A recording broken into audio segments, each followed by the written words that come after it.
Hello, good morning. Good morning, ma'am. Morning, ma'am. Good morning. Morning, ma'am. Good morning, ma'am. Morning.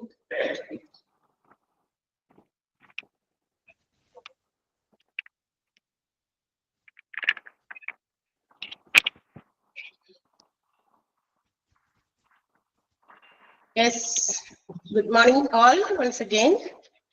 Are you ready? Okay, എല്ലാവരും ready ആയോ? Yes. So തുടങ്ങാൻ നമുക്ക്. എന്താണ് നമ്മൾ പഠിച്ചുകൊണ്ടിരിക്കുന്നത്? ഏത് ചാപ്റ്റർ ആണ്? ചില ആളുകൾ ചില ദിവസം കയറാൻ പറ്റില്ല. അതായത് ഇപ്പൊ കഴിഞ്ഞ ഡേയില് ചിലപ്പോ ലാസ്റ്റ് ക്ലാസ് മിസ് ആയിട്ടുണ്ടാകാം, കയറാൻ പറ്റാതെ ഏതെങ്കിലും സർക്കംസ്റ്റാൻസസിൽ ലൈവ് ക്ലാസ് അറ്റൻഡ് ചെയ്യാൻ പറ്റിയിട്ടുണ്ടാവില്ല. ഒബ്വിയസ്ലി നമുക്കറിയാം ലൈവ് ക്ലാസ് അറ്റൻഡ് ചെയ്യാൻ പറ്റിയില്ല എങ്കിൽ എന്ത് ചെയ്യണം? നമ്മളൊന്ന് അതിന്റെ റെക്കോർഡ് ക്ലാസ് കാണാതിരിക്കരുത്. ഏത് ക്ലാസ് ആയിക്കോട്ടെ, അത് മിസ്സായാൽ അതിന്റെ റെക്കോർഡ് ക്ലാസ് കാണണം. ഇൻ കേസ് അതും മനസ്സിലായി, അതും നമ്മൾക്ക് ചിലപ്പോ സ്കിപ്പ് ചെയ്യേണ്ടി വന്നു, വെച്ചാൽ എടുക്കാൻ പറ്റിയില്ല, കാണാൻ പറ്റിയില്ല, വേറെ തിരക്കൊക്കെ ഉണ്ടെങ്കിൽ തീർച്ചയായിട്ടും നമ്മളിതൊന്ന് ഒഴിവാക്കുമല്ലോ. വേറെ എന്തെങ്കിലും ബിസി ആയിട്ടുള്ള കാര്യങ്ങൾ ഉണ്ടെങ്കിൽ നിങ്ങൾ പഠിക്കുന്ന കാര്യം നമ്മളൊന്ന് അതെല്ലാ ദിവസവും ഇപ്പൊ നമുക്ക് കാണാൻ പറ്റിയില്ല എങ്കിൽ ആ ക്ലാസ് കാണാൻ പറ്റില്ല, നെക്സ്റ്റ് ഡേയിൽ അത് റെക്കോർഡ് ആകുമ്പോ നിങ്ങൾക്ക് ഗൂഗിൾ ക്ലാസ് റൂമിൽ അത് ഇട്ട് തരുമ്പോ അതൊന്ന് കാണാനായിട്ട് ശ്രമിക്കുക. ഏത് സമയത്താണെങ്കിലും ഏത് സമയത്ത് നമുക്ക് അത് എടുത്തു നോക്കാലോ. അതിനകത്ത് അങ്ങനെ കിടക്കണ്ടല്ലോ നമ്മളുടെ കയ്യിൽ. ഇപ്പൊ നമുക്ക് അതിനുള്ള ഒരുപാട് ഫെസിലിറ്റീസ് ഒക്കെ ഉള്ളത് കൊണ്ട് നമ്മുടെ കിടക്കുണ്ടാവും. ആ ക്ലാസ് ഒന്ന് അത് കണ്ടിട്ട് മാത്രം അടുത്ത ക്ലാസ്സുകളിൽ അറ്റൻഡ് ചെയ്യാൻ നോക്കാം. മാക്സിമം അത് ട്രൈ ചെയ്യാം കേട്ടോ. കാരണം നമ്മളിതൊക്കെ മനസ്സിലാക്കിയാലല്ലേ നമുക്ക് ഇതുകൊണ്ട് പഠിക്കുന്നത് കൊണ്ടുള്ള ഗുണമുള്ളൂ. വെറുതെ എക്സാം മാത്രം എഴുതുന്നത് ശരിയല്ല. കാരണം ഇത് HR ഒക്കെ പഠിച്ച് നമ്മൾ ഏതെങ്കിലും സ്ഥലത്ത് ജോലിയൊക്കെ കിട്ടി കഴിയുമ്പോൾ പരീക്ഷയുടെ മോക്ക് ടെസ്റ്റുകൾ മാത്രം പഠിച്ചു, അല്ലെങ്കിൽ ക്വസ്റ്റ്യൻ പേപ്പറുകൾ മാത്രം ഒന്ന് നോക്കി അതനുസരിച്ച് ചെയ്യുമ്പോൾ നമുക്ക് അതിൻ്റെതായ ബുദ്ധിമുട്ടുണ്ടായിരിക്കും. നമുക്ക് പെർഫോം ചെയ്യാൻ പറ്റില്ല. സൗണ്ട് ക്ലിയർ ആകുന്നില്ല? സൗണ്ട് ഇച്ചിരി പ്രശ്നമുണ്ടെന്ന്, ഇച്ചിരി കോൾഡൊക്കെ ഉണ്ട്, അതിൻ്റെതാകാം. അല്ലെങ്കിൽ സൗണ്ട് ക്ലിയർ ആണ്. ബാക്കിയുള്ളതൊക്കെ പറഞ്ഞേ.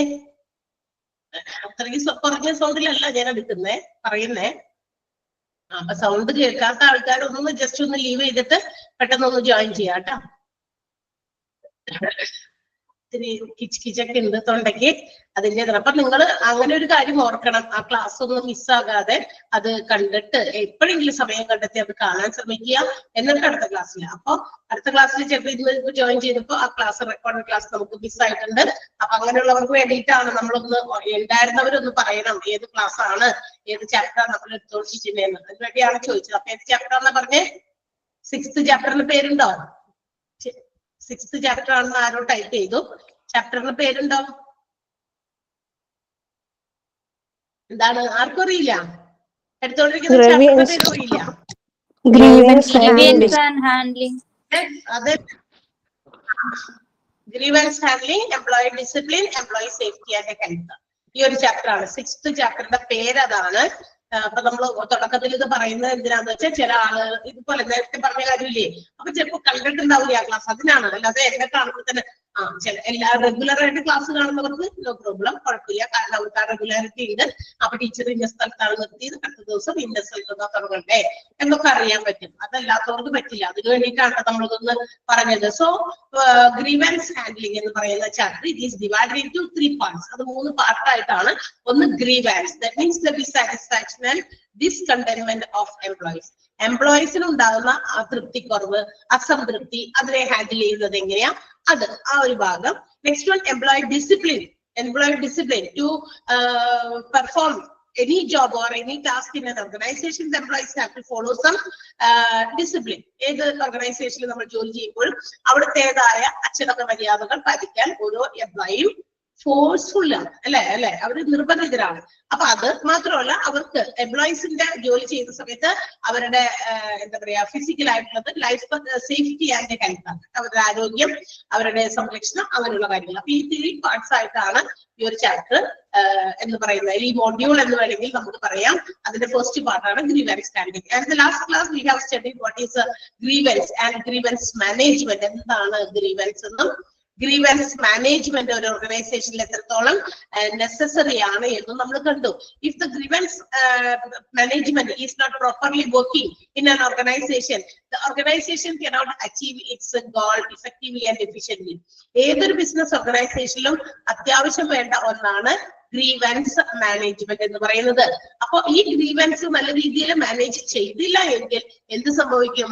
ഓർഗനൈസേഷന് അത് ഉദ്ദേശിക്കുന്ന, അത് ലക്ഷ്യം വെച്ചിരിക്കുന്ന നേട്ടങ്ങൾ കൊയ്തെടുക്കാൻ, ഓർഗനൈസേഷന്റെ ഗോൾസ് അച്ചീവ് ചെയ്യാൻ may not be possible. വളരെ ഇഫക്റ്റീവ് ആയിട്ട് അത് ചെയ്യാൻ പറ്റില്ല. അപ്പൊ in an organisation grievance means, grievance എന്ന് പറയുന്നത് കഴിഞ്ഞ ക്ലാസ് കേട്ടോ, ഞാനിപ്പോ പറഞ്ഞില്ലേ ഗ്രീവൻസിന്റെ ഫസ്റ്റ് ക്ലാസ് മിസ് ചെയ്തിരിക്കുകയാണ്. എന്ന് വെച്ചാൽ ഫസ്റ്റ് ക്ലാസ് കണ്ടിട്ടില്ല. ഞാൻ ഇപ്പൊ പറഞ്ഞത് വീണ്ടും കൂടി പറയാണ്. കഴിഞ്ഞ ക്ലാസ്, അതായത് ഓരോ ദിവസവും നമുക്ക് മിസ്സാകാതെ തന്നെ ആ ക്ലാസ് നെക്സ്റ്റ് ഡേയിൽ നിങ്ങൾക്ക് ഗൂഗിൾ ക്ലാസ് റൂമിൽ അപ്ലോഡ് ചെയ്യുമ്പോൾ ഒന്ന് കാണാൻ ശ്രമിക്കാം. That means you will not get the continuity. അടുത്ത ക്ലാസ്സിലേക്ക് കയറുമ്പോ അല്ലെങ്കിൽ എന്ത് പറ്റും, നമുക്ക് കണ്ടിന്യൂവേഷൻ കിട്ടില്ല എന്നുള്ളതാണ്.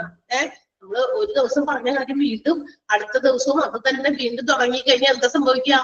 നമ്മൾ ഉദ്ദേശിച്ച സമയത്തിനുള്ളിൽ ഈ കോഴ്സ് കംപ്ലീറ്റ് ആകില്ല. And you know that it is 5 months course ആണ്. നിങ്ങൾക്കറിയാം ആ കോഴ്സ് ആ സമയത്തിനുള്ളിൽ നമ്മൾ തീർക്കണം എന്നുള്ളതാണ്. ഓക്കെ, അപ്പൊ കഴിഞ്ഞ ക്ലാസ്സിൽ മുഴുവനും ഇന്നിരുന്ന് പറയാനായിട്ട് ബുദ്ധിമുട്ടുള്ള കാര്യമുണ്ട്. അപ്പൊ നിങ്ങൾ അതൊന്ന് കാണുക, അല്ലെങ്കിൽ അറ്റ്ലീസ്റ്റ് ആ നോട്ട് എടുത്ത് ഒന്ന് വായിച്ചു നോക്കുക. ഇവിടെ ഞാൻ ഇപ്പൊ തൽക്കാലം പറയാം, അതിന്റെ ബിഗിനിങ് ആയതുകൊണ്ട് വലിയ പ്രശ്നമില്ല. Grievance means dissatisfaction, discontentment of employees. എംപ്ലോയീസിന് ഉണ്ടാകുന്ന തൃപ്തിക്കുറവ്, താല്പര്യക്കുറവ്, അസംതൃപ്തി, അതിനെയാണ് നമ്മൾ ഗ്രീവൻസ് എന്ന് വിളിക്കുക. എപ്പോഴാണ് എംപ്ലോയീസിന് ഗ്രീവൻസ് ഉണ്ടാകുക അല്ലെങ്കിൽ ഇത്തരം തൃപ്തിക്കുറവ്? when their expectations are not fulfilled. Employees പ്രതീക്ഷിക്കുന്ന രീതിയിൽ കാര്യങ്ങൾ നടക്കാതെ വരുമ്പോ, എപ്പോ വീട്ടിലത്തെ കാര്യമല്ല, ഓർഗനൈസേഷനിൽ ഒരു ജോലി സ്ഥലത്ത് നമ്മൾ പ്രതീക്ഷിക്കുന്ന രീതിയിൽ കാര്യങ്ങൾ മുന്നോട്ട് പോകാതിരിക്കുമ്പോൾ, നമ്മളുടെ വർക്കിംഗ് കണ്ടീഷൻസ് മോശമാകുമ്പോൾ, ഞാനിപ്പോ ഒരു ജോലിക്ക് കയറുമ്പോൾ ഐ എക്സ്പെക്ട് മെനി തിങ്സ്. ഞാൻ ഒരുപാട് കാര്യങ്ങൾ പ്രതീക്ഷിക്കുന്നുണ്ട്. നല്ലൊരു ചുറ്റുപാട്, നമുക്ക് കൂടെ വർക്ക് ചെയ്യുന്ന എംപ്ലോയീസ് ഒക്കെ വളരെ മനോഹരമായിട്ട് നമ്മളോടൊപ്പം കോപ്പറേറ്റ് ചെയ്യുന്നവര്, വർക്കിംഗ് കണ്ടീഷൻസിലെ ഫെസിലിറ്റീസ്, ഒരു നല്ല വാഷ്റൂം, ഇതൊക്കെ നമ്മൾക്ക് പേഴ്സണൽ ആയിട്ടുള്ള കാര്യങ്ങൾ ഡീൽ ചെയ്യാനും നമ്മളുടെ പെർഫോമൻസ്, നമ്മുടെ ജോബ് ചെയ്യുന്ന സമയത്ത് ആ ജോലിയുമായി ബന്ധപ്പെട്ട കാര്യങ്ങളൊക്കെ സ്മൂത്ത് ആയിട്ട് ക്ലിയർ ആയിട്ടൊക്കെ പോകണം. And if it is not satisfied, ഇവിടെ ഏതെങ്കിലും മേഖലകളിൽ അത്തരം കാര്യങ്ങളിൽ പോരായ്മകൾ, ലിമിറ്റേഷൻസ് വന്നാൽ, the feeling of employees will be dissatisfied. അവർക്കുണ്ടാകുന്ന തൃപ്തിക്കുറവ്, ആ ഒരു തൃപ്തിക്കുറവിനെയാണ് ഇപ്പൊ ഞാൻ ഇവിടെ ജോലിക്ക് വരുന്നു, നമുക്ക് ജോലി ഓഫർ ചെയ്തു, ജോലിക്ക് വരുന്നു, കുറെ എഗ്രിമെന്റ് ഒക്കെ ഉണ്ട്, കുറെ കണ്ടീഷൻസ്, ടേംസ് ഒക്കെ ഉണ്ട്, and I am ready to follow that. ഞാനത് എല്ലാം എന്താ പറയാ സമ്മതിക്കുന്നു, ഞാനത് എന്താ പറയാ ചെയ്യാം, ഏറ്റെടുക്കാൻ വേണ്ടിയുള്ള കോൺട്രാക്ട് സൈൻ ചെയ്ത് I am entering into the job. ജോബിലേക്ക് കടക്കുന്നു. And the company, the organization offers many things. നമുക്ക് ഒരുപാട് കാര്യങ്ങൾ നമുക്ക് ഓഫർ ചെയ്യുന്നുണ്ട്. അപ്പൊ അങ്ങനെയുള്ള കാര്യങ്ങളൊക്കെ വരുമ്പോ, ആൻഡ് അങ്ങനെ ഓഫർ ചെയ്യുന്ന കാര്യങ്ങളൊക്കെ തരാനായിട്ട് കമ്പനി ബാധ്യസ്ഥരാണ്, അല്ലെ, റെസ്പോൺസിബിൾ ആണ്. As the organization should be responsible whatever things they are offering to the employees. അതൊക്കെ സാറ്റിസ്ഫൈ ചെയ്ത് കൊടുക്കണം. അങ്ങനെ അത് കിട്ടാതെ വരുമ്പോൾ എംപ്ലോയീസിന്റെ ഭാഗത്തു നിന്നാണ് ഒരു മെന്റൽ ഫീലിംഗ് ആണ്, ഒരുതരം ഡിസ്കണ്ടന്റ്മെന്റ് എന്ന് പറയുന്നത്. മനസ്സിലായോ? അതാണ് അതിന്റെ മാത്രം പറയാം. ആൻഡ് അതിനെ സംബന്ധിക്കുന്ന, ഗ്രീവൻസിനെ സംബന്ധിക്കുന്ന ചില ഡെഫിനിഷൻസ് പ്രൊവൈഡ് ചെയ്തിട്ടുണ്ട്. ചിലര് കീറ്റ് ഡേവിസ്, പ്രൊഫസർ ജൂസിയസ്, ഡെയിൽ യോധർ, പിന്നെ മാത്രമല്ല ഇന്റർനാഷണൽ ലേബർ ഓർഗനൈസേഷൻ ഗ്രീവൻസിനെ കുറിച്ച് കുറെ ഡെഫിനിഷൻസും പ്രൊവൈഡ് ചെയ്തിട്ടുണ്ട്. നമ്മൾ ഇത്രയും ഭാഗം കഴിഞ്ഞു, ഫസ്റ്റ് പേജ് കഴിഞ്ഞു. സെക്കൻഡ് പേജില് നമ്മുടെ ഫോംസ് ഓഫ് ഗ്രീവൻസ്, ഗ്രീവൻസിന്റെ രൂപങ്ങൾ, ഏതൊക്കെ രീതിയിൽ ഗ്രീവൻസുകൾ ഉണ്ട് എന്നുള്ളതാണ് നമ്മൾ പറഞ്ഞുകൊണ്ടിരുന്നത്. ഫസ്റ്റ് ആൻഡ് സെക്കൻഡ് വൺ, രണ്ട് ഫോംസ് നമ്മൾ പറഞ്ഞു കഴിഞ്ഞു. വൺ ഈസ് ഫാക്ച്വൽ ഗ്രീവൻസും, സെക്കൻഡ് വൺ ഈസ് ഇമാജിനറി ഗ്രീവൻസും. ഫാക്ച്വൽ ഗ്രീവൻസിന് ഒരു ബെസ്റ്റ് ഉദാഹരണം അവർ പറഞ്ഞിട്ടുണ്ട്. It is if the employee is not satisfied according to their expectations. ഒരു എംപ്ലോയി തന്റെ പ്രതീക്ഷകൾക്കൊപ്പം ഓർഗനൈസേഷനിൽ നിന്ന് ചില കാര്യങ്ങൾ അവൻ പ്രതീക്ഷിക്കുമ്പോൾ അത് കിട്ടാതെ വരുന്ന രീതിയിലുള്ള ഗ്രീവൻസ്, അത്തരം ഒരു ഡിസാറ്റിസ്ഫാക്ഷൻ, ഡിസ്കണ്ടന്റ്മെന്റ്, അതിനെയാണ് ഗ്രീവൻസ്. ഏത് ഗ്രീവൻസ്? ഫാക്ച്വൽ ഗ്രീവൻസ് എന്ന് പറഞ്ഞു. ആൻഡ് ദ ബെസ്റ്റ് എക്സാമ്പിൾ അവിടെ കൊടുത്തിട്ടുണ്ട്. എന്താണത്? ഒരു എംപ്ലോയിയോട് പറയാണ്, നെക്സ്റ്റ് ഇയർ മുതൽ നീ ഇപ്പൊ ജോലിക്ക് കയറുന്നു, ഫസ്റ്റ് ഇയറിൽ നിനക്ക് 20,000 പെർ മന്ത് ആണ് നിനക്ക് സാലറി, 20,000 രൂപ വെച്ചാണ് നിനക്ക് മന്ത്ലി സാലറി തരാൻ ഉദ്ദേശിക്കുന്നത്. നെക്സ്റ്റ് ഇയർ, അടുത്ത വർഷം യു വിൽ ഗെറ്റ് എക്സ്പീരിയൻസ്ഡ് അല്ലെ. ആ ഒരു വർഷം ജോലി ചെയ്യുമ്പോൾ നിങ്ങൾക്ക് ഒരു എക്സ്പീരിയൻസ് കിട്ടി കഴിയുമ്പോൾ കമ്പനി ഓഫർ ചെയ്തിരിക്കുന്നത് next year onwards you will have an increment of 5% salary. നിന്റെ സാലറി ഇപ്പൊ എത്രയാണോ അതിന്റെ ഒരു 5% കൂട്ടി തന്നേക്കാം, അല്ലെങ്കിൽ 10% കൂട്ടി തന്നേക്കാം, അല്ലെങ്കിൽ 1000 രൂപ കൂടുതൽ തന്നേക്കാം, അല്ലെങ്കിൽ 5000 രൂപ കൂടുതൽ തന്നേക്കാം എന്നൊരു ഓഫർ കൊടുക്കാം. അപ്പൊ നമ്മുടെ employee will have an expectation that the next year here his salary will increase. അപ്പൊ നമ്മുടെ എംപ്ലോയിയുടെ പ്രതീക്ഷ എന്താ? അടുത്ത വർഷം മുതൽ കുറച്ച് സാലറി കൂടുതൽ കിട്ടുമല്ലോ. അപ്പൊ നമ്മൾ കുറെ അറേഞ്ച്മെന്റുകൾ നടക്കും. അടുത്ത വർഷം മുതൽ ഇപ്പൊ നമ്മളുടെ ആവശ്യങ്ങളുമായിട്ട് ഫാമിലി നമ്മളെ അടുത്ത വർഷം മുതൽ നമുക്ക് ഇച്ചിരി സാലറി ഒക്കെ കൂടുതലുണ്ട്, അപ്പൊ നമുക്ക് അത് നോക്കാം ഇത് നോക്കാം അല്ലെ, നമ്മൾ അങ്ങനെ എക്സ്പെക്ട് ചെയ്യും. പക്ഷേ the offerings which is provided by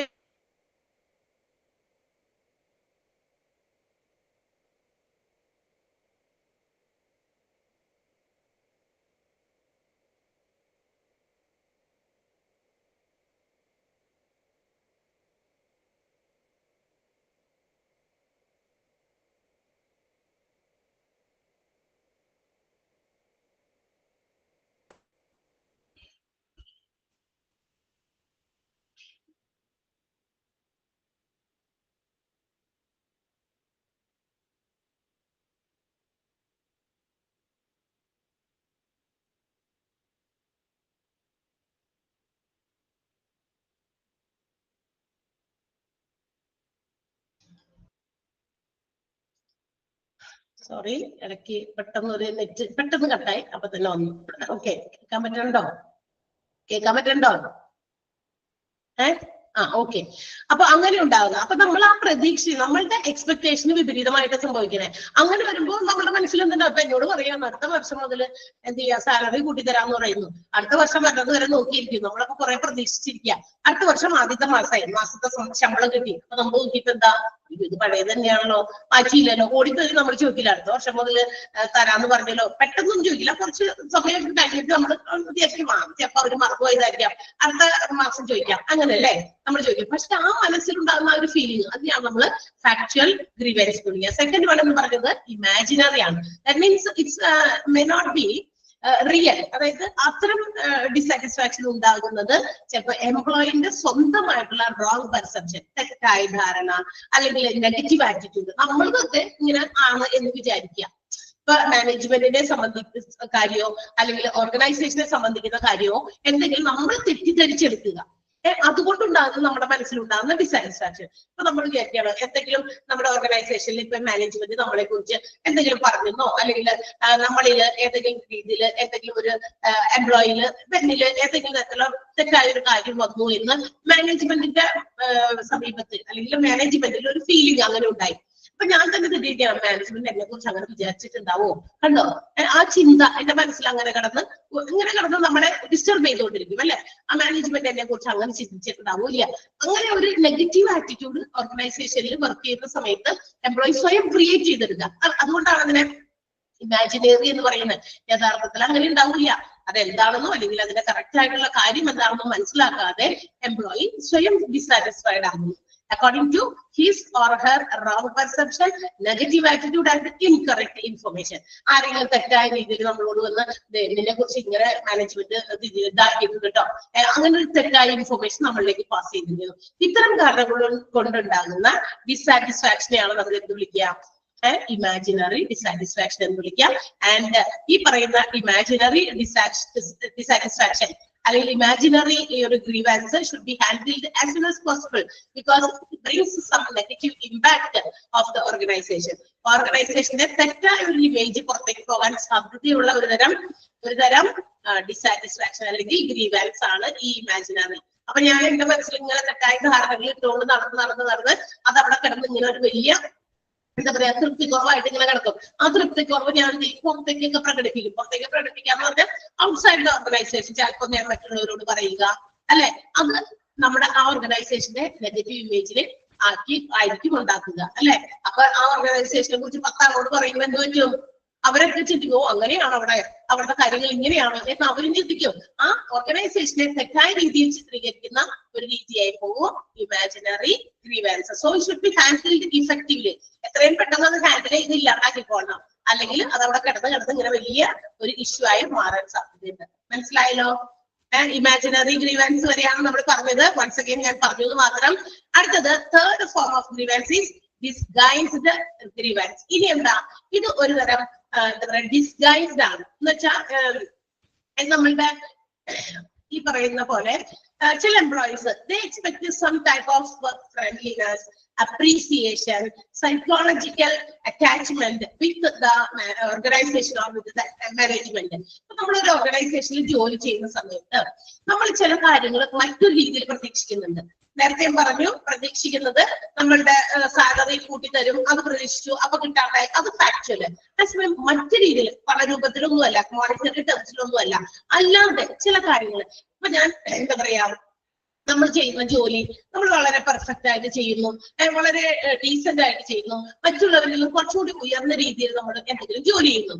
so then the employee feels a type of friendliness or a type of appreciation from the higher authorities. അപ്പൊ അവർ എന്ത് വിചാരിക്കുന്നറിയോ, എംപ്ലോയി സ്വന്തമായിട്ട് ചിന്തിക്കും, എനിക്ക് എന്റെ അതോറിറ്റിയിൽ നിന്ന്, ഹയർ അതോറിറ്റി, എന്റെ മാനേജ്മെന്റിൽ നിന്നോ അല്ലെങ്കിൽ എന്റെ മുന്നിലുള്ള മുമ്പ് എന്നെക്കാളും കുറച്ചുകൂടി ടോപ്പിൽ ജോലി ചെയ്ത, ടോപ്പ് ലെവലിൽ ജോലി ചെയ്യുന്ന അവരിൽ നിന്നോ ഒരു അപ്രീസിയേഷൻ എന്ന് പറഞ്ഞാൽ എന്താ, അപ്രീസിയേഷൻ ഒരു അനുമോദനം അല്ലെ, ഒരു പരിഗണന നമുക്ക് കിട്ടുന്നത് നമ്മൾ വിചാരിക്കും. അങ്ങനെ അത് കിട്ടാനുള്ള സാധനമാണ്. മനസ്സിലായി, മറ്റുള്ളവരിൽ നിന്ന് വ്യത്യസ്തമായിട്ട് ചെയ്യുന്നു, കുറച്ചുകൂടി എന്താ പറയാ എല്ലാവരെയും മെയിൻറ്റെയിൻ ചെയ്ത് ഒരു യാതൊരു കുഴപ്പമൊന്നുമില്ലാതെ ജോബ് പെർഫോം ചെയ്യുന്ന 100% കൊടുക്കുന്നവർക്ക് 110% കൊടുക്കുന്നു.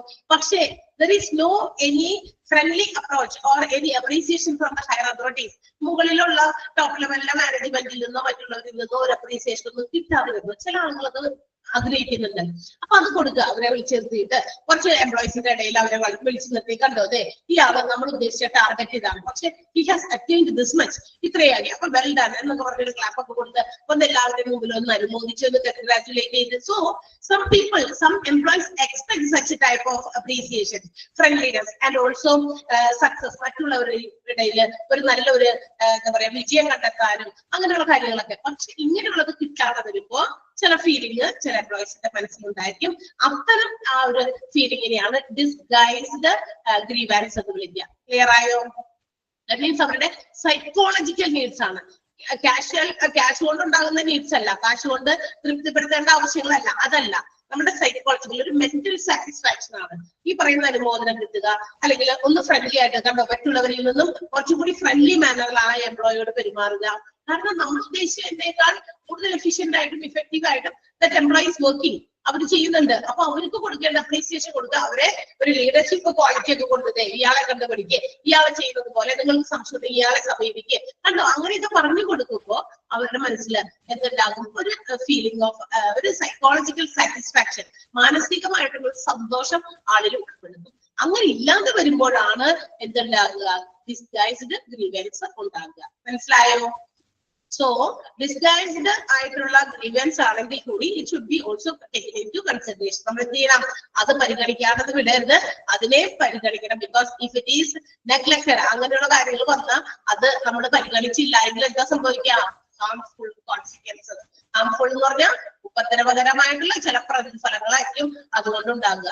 മനസ്സിലായോ? അപ്പൊ നമ്മള് ഇപ്പൊ ഉദ്ദേശിച്ചു ആ ആൾക്ക് പരിഗണന കൊടുത്തില്ല, അപ്പൊ അയാള് തന്നെ സ്വന്തമായിട്ട് ചിന്തിക്കുന്നത് ഞാനിപ്പോ അറിയിക്കണം അല്ലെ, ഞാൻ ഇത്രയും കിടന്ന് മറ്റുള്ളവരിൽ നിന്ന് വ്യത്യസ്തനായി ഞാൻ എന്റെ പെർഫോമൻസ് ഇത്രയും കൊടുക്കുന്നു, and I am not getting any appreciation or reputation. എനിക്ക് അതിൻ്റെതായ അംഗീകാരമോ ബഹുമതിയോ എന്റെ മെന്റലി എനിക്ക് ഒരു സാറ്റിസ്ഫാക്ഷനോ സന്തോഷമൊന്നും മറ്റുള്ളവർ തരുന്നില്ല. മറ്റുള്ളവർ ആര് തന്നെ ആയിക്കോട്ടെ, ഹയർ അതോറിറ്റീസ് ആയിക്കോട്ടെ, കോവർക്കേഴ്സ് ആയിട്ടെ, ബട്ട് nobody is giving.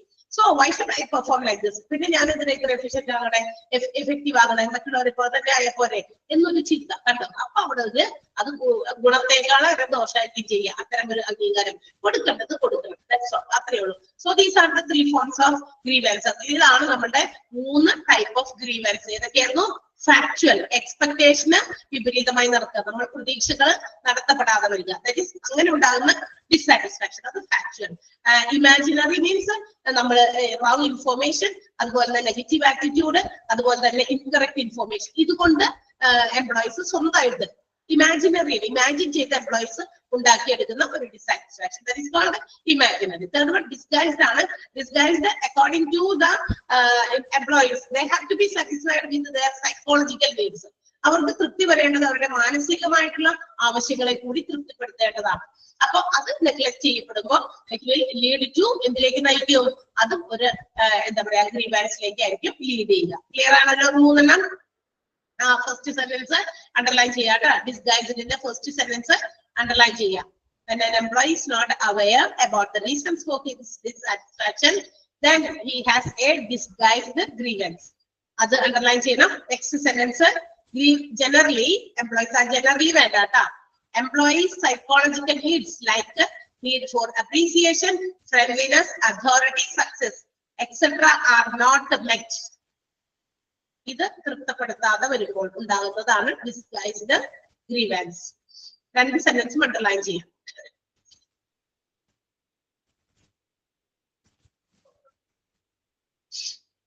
ചെയ്തോ?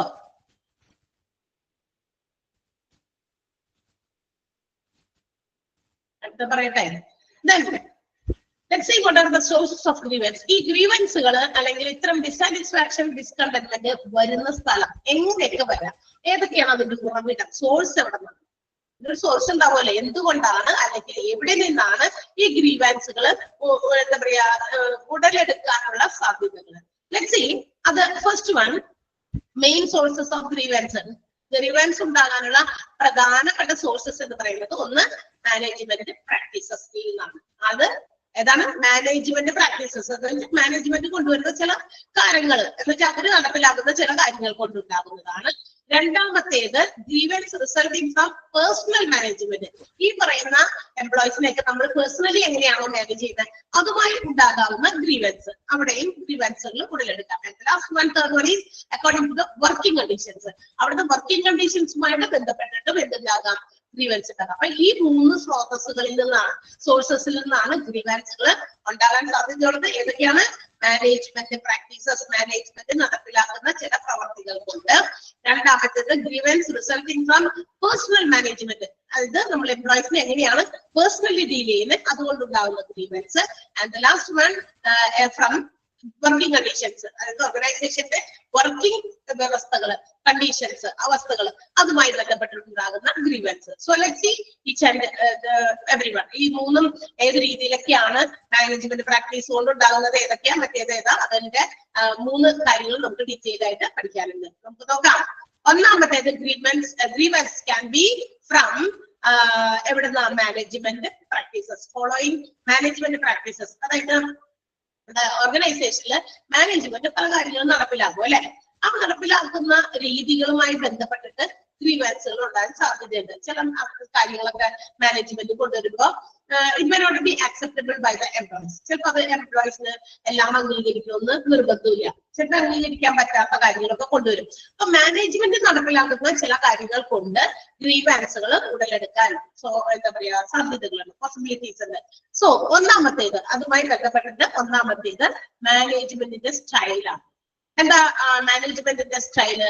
there are two styles. മാനേജ്മെന്റിന് ഇതിൽ ഏതെങ്കിലും ഒരു സ്റ്റൈല് സ്വീകരിക്കാം. that is first one, autocratic style of management, and the second one is participative style of management. ഇതിൽ ഏത് വേണമെങ്കിലും ഓർഗനൈസേഷൻ can follow. എന്ന് വെച്ചാൽ അതെന്താ? ഈ ഓട്ടോക്രാറ്റിക് സ്റ്റൈൽ ഓഫ് മാനേജ്മെന്റും അതുപോലെ തന്നെ പാർട്ടിസിപ്പേറ്റീവ് സ്റ്റൈൽ ഓഫ് മാനേജ്മെന്റും. ഈ ഓട്ടോക്രാറ്റിക് സ്റ്റൈൽ ഓഫ് മാനേജ്മെന്റ് എന്ന് പറഞ്ഞാൽ ഒരു സ്വേച്ഛാധിപത്യ രീതിയിലുള്ള ഒരു മാനേജ്മെന്റ്. സ്വേച്ഛാധിപത്യം എന്നൊക്കെ കേട്ടല്ലേ? സ്വേച്ഛാധിപത്യം എന്ന് പറഞ്ഞാൽ എന്താ? സ്വന്തം ഇഷ്ടത്തെ എന്താ പറയാ ഇങ്ങനെ ആധിപത്യമായിട്ട് കൊണ്ടുവന്നിട്ട് അത് നടപ്പിലാക്കുക എന്ന് വെച്ചാൽ സ്വന്തം ഇഷ്ടപ്രകാരം കാര്യങ്ങൾ ചെയ്യുക. മാനേജ്മെന്റ് സ്വേച്ഛാധിപത്യപരമായിട്ട് വേണമെങ്കിൽ എംപ്ലോയീസിനോടും മറ്റ് ഓർഗനൈസേഷനും മറ്റു കാര്യങ്ങളൊക്കെ മാനേജ് ചെയ്യാം. ഒറ്റയ്ക്ക് തീരുമാനങ്ങൾ എടുക്കുന്നു, അത് ഒറ്റയ്ക്ക് നടപ്പിലാക്കുന്നു.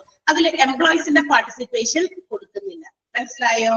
എംപ്ലോയീസിനെ ഉൾപ്പെടുത്തുന്നില്ല. So if they are taking many important decisions in any field, പലതരത്തിലുള്ള കാര്യങ്ങളെ കുറിച്ച് പ്രധാനപ്പെട്ട ചില തീരുമാനങ്ങൾ എടുക്കുമ്പോൾ എംപ്ലോയീസിനെ കൂടി, എംപ്ലോയീസ് എല്ലാവരെയും അല്ല, എംപ്ലോയീസിന്റെ റെപ്രസെന്റേറ്റീവ്സിനെയോ ഒക്കെ വിളിച്ചിട്ട് വേണമെങ്കിൽ എന്ത് ചെയ്യാം? ഡിസിഷൻ മേക്കിംഗിൽ അവരെ കൂടി ഒന്നോ രണ്ടോ പേരെ ഉൾപ്പെടുത്തി അവരുടെ കൂടി ഒപ്പീനിയൻ ഒക്കെ തേടാം.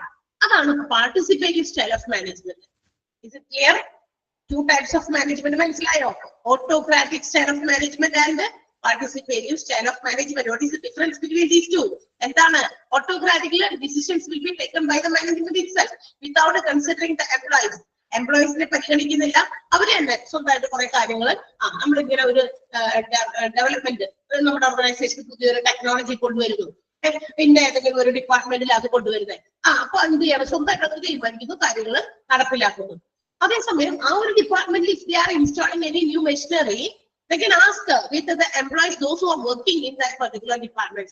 ഏതെങ്കിലും ഒരു ഡിപ്പാർട്ട്മെന്റിൽ അങ്ങനെ ഒരു മെഷീനറീസ് സ്ഥാപിക്കുമ്പോൾ ആ ഡിപ്പാർട്ട്മെന്റിലെ എംപ്ലോയീസിനോടെങ്കിലും പ്രധാനപ്പെട്ട ആൾക്കാർ ആരെങ്കിലും ഉണ്ടെങ്കിൽ അവരോടൊന്ന് ജസ്റ്റ് ഒന്ന് ഒരു ഒപ്പീനിയൻ, ഒരു കാര്യം ഒന്ന് ഡിസ്കസ് ചെയ്യാം അല്ലെ. അങ്ങനെ ഡിസ്കസ് ചെയ്ത കാര്യങ്ങൾ മാനേജ് ചെയ്ത് കൊണ്ടുപോകുകയാണെങ്കിൽ അതിനെ നമ്മൾ പാർട്ടിസിപ്പേറ്റീവ് സ്റ്റൈൽ ഓഫ് മാനേജ്മെന്റ് എന്ന് വിളിക്കും. മറ്റേത് സ്വന്തം ഇഷ്ടപ്രകാരം കാര്യങ്ങൾ ചെയ്യുന്നു, നടപ്പിലാക്കുന്നു, കാശ് നമ്മുടെയാണ്, നമുക്ക് എന്ത് വേണമെങ്കിലും ചെയ്യാം എന്ന രീതിയാണെങ്കിൽ അതിനെ ഓട്ടോക്രാറ്റിക് സ്റ്റൈൽ ഓഫ് മാനേജ്മെന്റ് എന്ന് വിളിക്കുന്നു. ഇത് രണ്ടും ഓർഗനൈസേഷനിലുണ്ട്. ചില ആൾക്കാർ അങ്ങനെ പ്രവർത്തിക്കും, ചിലർ പാർട്ടിസിപ്പേറ്റീവ് സ്റ്റൈൽ. പക്ഷേ ഇന്നത്തെ കാലത്ത് വർക്ക് ഫോഴ്സ് എന്ന് പറയുന്നത്, വർക്ക് ഫോഴ്സ് എന്ന് പറഞ്ഞാൽ ഹ്യൂമൻ റിസോഴ്സസ്, മാൻ പവർ, ഒരു ഓർഗനൈസേഷനിൽ വർക്ക് ചെയ്യുന്ന എംപ്ലോയീസ് എന്ന് പറയുന്നത് they are well qualified, well efficient. ഒന്ന് ഓർക്കണം, അവിടെ ജോലി ചെയ്യുന്ന ജോലിക്കാരെല്ലാവരും വളരെ ക്വാളിഫൈഡ് ആയിട്ടുള്ള ആൾക്കാരാണ് അല്ലെ. ചിലപ്പോ മാനേജ്മെന്റിനെയും അവരുടെ ബുദ്ധിയെയും അവിടുത്തെ കാര്യങ്ങളെയും ചിലപ്പോൾ മറികടന്ന് ചിന്തിക്കാൻ കഴിവുള്ള ക്വാളിഫൈഡ് ആയിട്ടുള്ള എംപ്ലോയീസ് ഉണ്ട് ഓർഗനൈസേഷനിൽ. അപ്പോ while they are adopting autocratic style of management, ഇത്തരം ആരോടും ഡിസിഷൻസ് ഷെയർ ചെയ്യാതെ അല്ലെങ്കിൽ എന്തെങ്കിലും ഒപ്പീനിയൻസ് ചോദിക്കാതെ when they are taking any actions, അവർ ഏതെങ്കിലും രീതിയിലുള്ള ആക്ഷൻസ് അല്ലെങ്കിൽ പുതിയ പുതിയ കാര്യങ്ങൾ ഇന്നോവേഷൻസ് കൊണ്ടുവരുമ്പോ it will not be appreciable by the employees. ചിലപ്പോ കാര്യമായിട്ട് എടുക്കില്ല. കാരണം എന്താ, അവർക്ക് അതിനേക്കാൾ കുറച്ചും കൂടി ക്വാളിഫിക്കേഷൻ ഉണ്ട്, അപ്പൊ ചിന്തിക്കാനും അതിന്റെ കഴിവുണ്ട്. വേണമെങ്കിൽ ഇതിനേക്കാൾ അപ്പുറം വേറെ രീതിയിൽ നമുക്ക് ഈ ഒരു കാര്യം കൊണ്ടുവരാം എന്ന് ചിലപ്പോ ഐഡിയ പറഞ്ഞു തരാൻ കഴിവുള്ളവരും ഈ എംപ്ലോയീസിന്റെ കൂട്ടത്തിൽ ഉണ്ടാവോ? ഒന്ന് ആലോചിച്ച് നോക്ക് നിങ്ങള്. ഇതൊക്കെ നമ്മൾ പ്രാക്ടിക്കലായിട്ട് ചിന്തിച്ചു നോക്കണം. അപ്പോഴാണ് നമുക്ക് മനസ്സിലാകുക. റൈറ്റ്, ക്ലിയർ ആണല്ലോ ഞാൻ പറയുന്നത്? ഇതിന്റെ കുറച്ച് ഉള്ളിലേക്ക് ആഴത്തിലേക്ക് ഞാൻ പോകുന്നത് എന്തിനാന്ന് വെച്ചാൽ കാര്യം എന്താണെന്ന് മനസ്സിലാക്കണം. മനസ്സിലാവണല്ലേ? ഇല്ലേ? No reply? മനസ്സിലാവുന്നത്. Okay, very good. യെസ്, അപ്പൊ അതാണ്. അപ്പൊ ഒരു ഓർഗനൈസേഷനിൽ വർക്ക് ചെയ്യുന്ന എംപ്ലോയീസ് ക്വാളിഫൈഡ് ആയിട്ടുള്ള നല്ല ക്വാളിഫിക്കേഷൻസ്, ചിലപ്പോ നമുക്ക് എന്താ പറയാ ഒരുപാട് സർട്ടിഫിക്കറ്റുകൾ, നമ്മൾ കുറെ കാര്യങ്ങളൊക്കെ പഠിച്ച് അതിന്റെയൊക്കെ ക്വാളിഫിക്കേഷനൊക്കെ സർട്ടിഫിക്കറ്റ് ഒക്കെ വെച്ചിട്ടുണ്ട്. പക്ഷെ അക്കോർഡിംഗ് ടു ദാറ്റ് ആ ക്വാളിഫിക്കേഷൻ അനുസരിച്ചല്ല ചിലപ്പോൾ ചില ആളുകൾക്ക് ജോലി കിട്ടുന്നേ. അപ്പൊ എന്ത് ചെയ്യും, നമ്മൾ കിട്ടുന്ന ജോലിക്ക് പോകുമോ? ഞാൻ ഉദ്ദേശിച്ച ജോലി കിട്ടി, ഞാൻ പഠിച്ച സാധനത്തിന് ജോലി കിട്ടിയിട്ടേ ഞാൻ ജോലിക്ക് പോകുള്ളൂ എന്ന് വിചാരിച്ചാൽ ഇന്നത്തെ കാലത്ത് നടപ്പിലാവില്ല. റൈറ്റ്, ശരിയല്ലേ? ഇന്നത്തെ കാലത്തിൽ അത് ശരിയാണോ? ആണോ അല്ലയോ? PSC എക്സാംസ് നമ്മൾ ഒരുപാട് എഴുതുന്നുണ്ട്. all are not getting job through it. അതുകൊണ്ട് എല്ലാവർക്കും അതിലൂടെ തന്നെ ജോലി കിട്ടുന്നുണ്ടോ?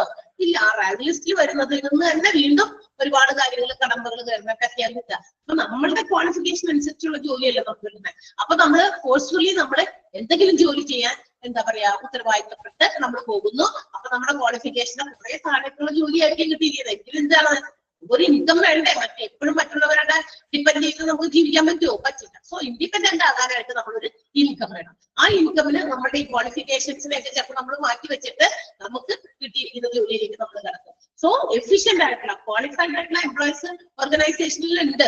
അവർക്ക് മാനേജ്മെന്റ് കൊണ്ടുവരുന്ന ചില കാര്യങ്ങൾ, എല്ലാ പ്രാക്ടീസസും അല്ല, എല്ലാവരെയും തള്ളിക്കളയാൻ പറ്റില്ല. ചിലത് കൊണ്ടുവരുമ്പോ അവർക്ക് അവരുടെ മനസ്സിലാവും ഇതിൽ ഭംഗിയായി ചെയ്യാമായിരുന്നു എന്ന് എംപ്ലോയീസിന് ചിലപ്പോൾ തോന്നും.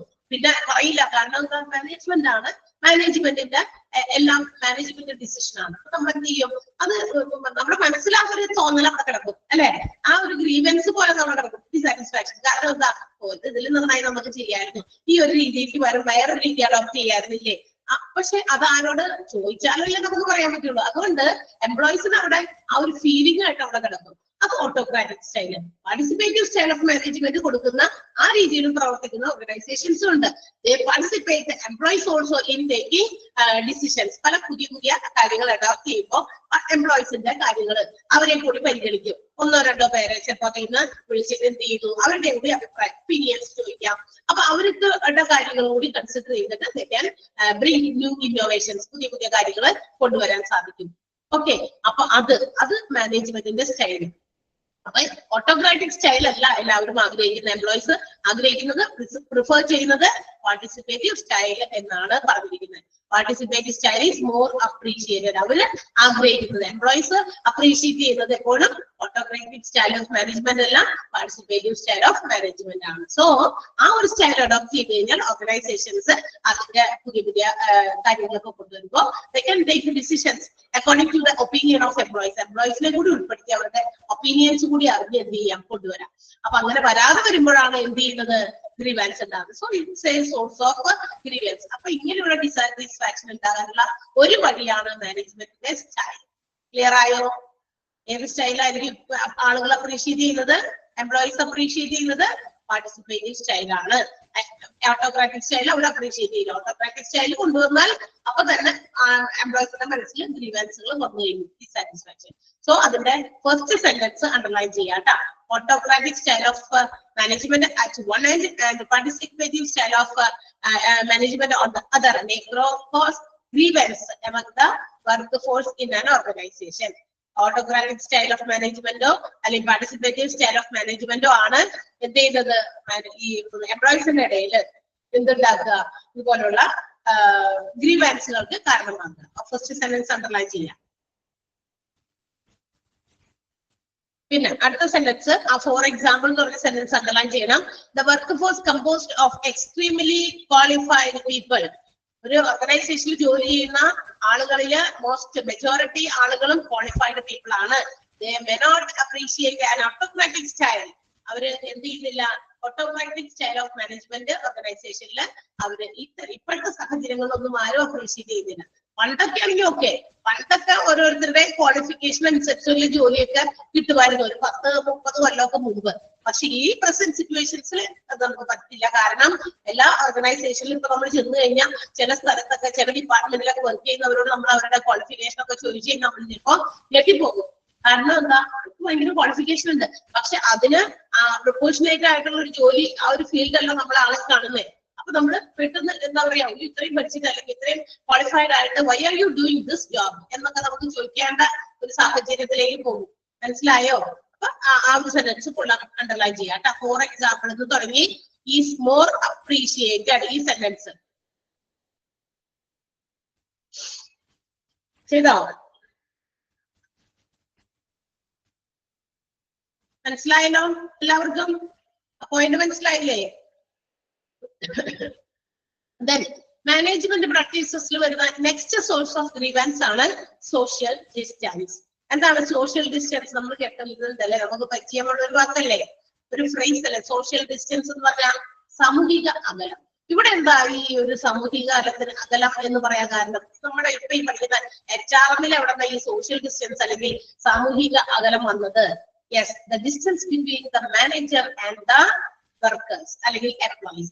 എംപ്ലോയിയും വർക്കേഴ്സും തമ്മിലുള്ള ഒരു ഡിസ്റ്റൻസ് ആണ്. There should be a strong bonding or relation between the employee and the workers in an organization for the smooth functioning. ഒരു ഓർഗനൈസേഷനിലെ കാര്യങ്ങളെല്ലാം ബിസിനസ് ഒക്കെ കൃത്യമായിട്ട് സ്മൂത്ത് ആയിട്ട് വളരെ ഇഫക്റ്റീവ് ആൻഡ് എഫിഷ്യന്റ് ആയിട്ട് നടന്നു പോകണമെങ്കിൽ, അല്ലെങ്കിൽ എല്ലാ ഓപ്പറേഷൻസും കൃത്യമായി നടന്നു പോകണമെങ്കിൽ അവിടെ എംപ്ലോയറും അല്ലെങ്കിൽ മാനേജറും വർക്കേഴ്സും തമ്മിലൊരു നല്ല റിലേഷൻഷിപ്പ് ഉണ്ടായിരിക്കണം. പക്ഷേ മോസ്റ്റ് ഓഫ് ദ കേസസ് നമ്മൾ പല ഓർഗനൈസേഷനിൽ നമുക്ക് ചെന്നാൽ അല്ലെങ്കിൽ കണ്ടെത്താൻ സാധിക്കുന്ന ഒരു കാര്യമാണ് ഇതാണ്, there is a difference in their class cultural orientations. എന്ന് വെച്ചാൽ വർഗത്തിന്റെ രീതിയിൽ ക്ലാസ്സുമായിട്ട് ഇന്ന class, upper class, lower class employees, അങ്ങനെ ക്ലാസ് വേരിയേഷൻസ്. അതുപോലെ തന്നെ കൾച്ചറൽ സംസ്കാരവുമായി ബന്ധപ്പെട്ട് മാനേജറിന്റെ സംസ്കാരത്തിൽ അവിടെ ജോലി ചെയ്യുന്ന അങ്ങനെ ആ രീതിയിലുള്ള അറേഞ്ച്മെന്റ് അനുസരിച്ച് there is some distance or between the management and workers. അപ്പൊ എന്തുണ്ടാകും? ഈ പറയുന്ന വിവേചനങ്ങൾ, ഈ ക്ലാസ്സുകൾ തമ്മിലുള്ള അകൽച്ച, high class employees, low class employees, lower level employees, അങ്ങനെയുള്ള ക്ലാസ് വേരിയേഷൻസും അതുപോലെ തന്നെ കൾച്ചറൽ ഓരോരുത്തരുടെ സംസ്കാരം അനുസരിച്ചുള്ള വ്യത്യാസങ്ങളും എന്തുണ്ടാക്കുന്നു? ഒരു ഗ്യാപ്പ് അവിടെ സൃഷ്ടിക്കുന്നത് എംപ്ലോയീസും അതുപോലെ തന്നെ മാനേജ്മെന്റ് തമ്മിൽ. ഇല്ലേ? ഒന്ന് ആലോചിച്ച് നോക്കിയേ, ഉണ്ടോ ഇല്ലെന്ന് ഒന്ന് ഇമാജിൻ ചെയ്ത് നോക്കിയേ. എല്ലായ്പ്പോഴും ഇല്ല, ചില സ്ഥലങ്ങളിലാണ്, ചില ഓർഗനൈസേഷൻസിൽ അങ്ങനെ ഉണ്ട്. എന്ന് വെച്ചാൽ നമ്മള് അത് അവർ വർക്കേഴ്സ് കൺസിഡർഡ് ആസ് വർക്കേഴ്സിനെ അവരെ അങ്ങനെ ആയിട്ട് തന്നെ കാണുക അല്ലെ. അവർക്ക് എന്താ പറയാ, ആ ഒരു മാനേജേഴ്സിന്റെ അല്ലെങ്കിൽ ഹയർ അതോറിറ്റിയുടെ ഒപ്പം നിൽക്കാനുള്ള ആ ഒരു സോഷ്യൽ സ്കെയിൽ ഇല്ല. സാമൂഹികപരമായിട്ടുള്ള ഒരു എന്താ പറയാ ഒരു ഇതില്ല എന്നുള്ള രീതിയിൽ അങ്ങനെ നിൽക്കുക, അവരുമായിട്ട് ഒരു അകലം പാലിച്ചു നിൽക്കുക മാനേജ്മെന്റ്. അത് ആളുകൾ വർക്കേഴ്സ് എന്ത് ചെയ്യുന്നില്ല, പ്രിഫർ ചെയ്യുന്നില്ല. So feel such type of grievance. അപ്പൊ അവർക്ക് എന്തുണ്ടാകുന്നു, വലിയ ആൾക്കാർ കണ്ടോ, ആ മനസ്സിൽ ആ ഒരു ചിന്ത പെട്ടെന്ന് തന്നെ അങ്ങോട്ട് കൂടി വരും. സോ അങ്ങനെ വരുമ്പോ വർക്കേഴ്സിന് ഹെസിറ്റന്റ് ടു വർക്ക്. എന്തുണ്ടാകും, അവർക്ക് ജോലി ചെയ്യാനുള്ള മടി, അങ്ങനെയുള്ള കാര്യങ്ങളൊക്കെ മനസ്സിൽ അടിഞ്ഞുകൂടും. എന്തിനാ അവർക്ക് ജോലി ചെയ്യുന്നത്, അവർ ഇത്ര ഇങ്ങനെ ആ ഒരു ലെവലൊക്കെ അങ്ങനെ ഇൻഡിഫറൻസ് ആയിട്ട് കാണുമ്പോ അല്ലെങ്കിൽ ഡിസ്റ്റൻസ് ആയിട്ട് കീപ്പ് ചെയ്യുമ്പോ അവർക്ക് എഫിഷ്യന്റ് ആയിട്ട് വർക്ക് ചെയ്യാൻ പറ്റില്ല, ചെയ്യുന്ന ജോലി തന്നെ അവർ ചെയ്യാൻ മടിക്കുന്നു. ഇത്തരം സാധ്യതകളൊക്കെ ഉണ്ടാകാനുണ്ട്. അതുകൊണ്ട് എന്താ പറയാ, അങ്ങനെയുള്ള കാര്യങ്ങളും ലീഡ് ടു ഗ്രീവൻസിലേക്ക് നയിക്കും. സോഷ്യൽ ഡിസ്റ്റൻസ്, ആ ഡിസ്റ്റൻസ് എന്ന് പറയുന്നത് distance between the relationship of management and workers ആണ്. ആ സോഷ്യൽ ഡിസ്റ്റൻസ് ആണ് ഉദ്ദേശിക്കുന്നത്. ക്ലിയർ ആയോ? ആ പോയിന്റ് ഒന്ന് വായിച്ചു നോക്കാമോ? പോയിന്റ് ഒന്ന് വായിച്ചു നോക്കിയേ. യെസ്,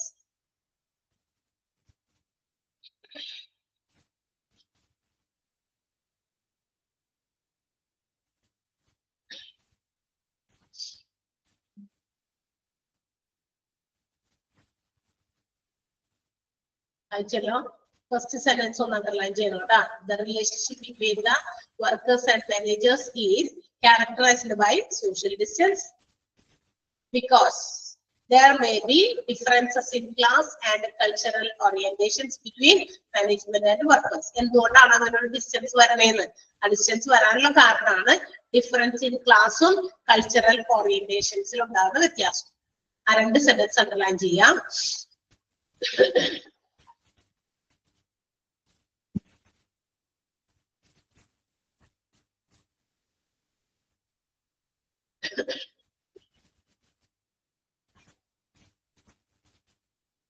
ഇനി അടുത്തത് തേർഡ് വൺ എന്താ? ഇംപ്ലിമെന്റേഷൻ ഓഫ് പേഴ്സണൽ പോളിസീസ് ആണ്. പേഴ്സണൽ പോളിസീസ് ആണ് ശ്രദ്ധിക്കണം. PERSONAL.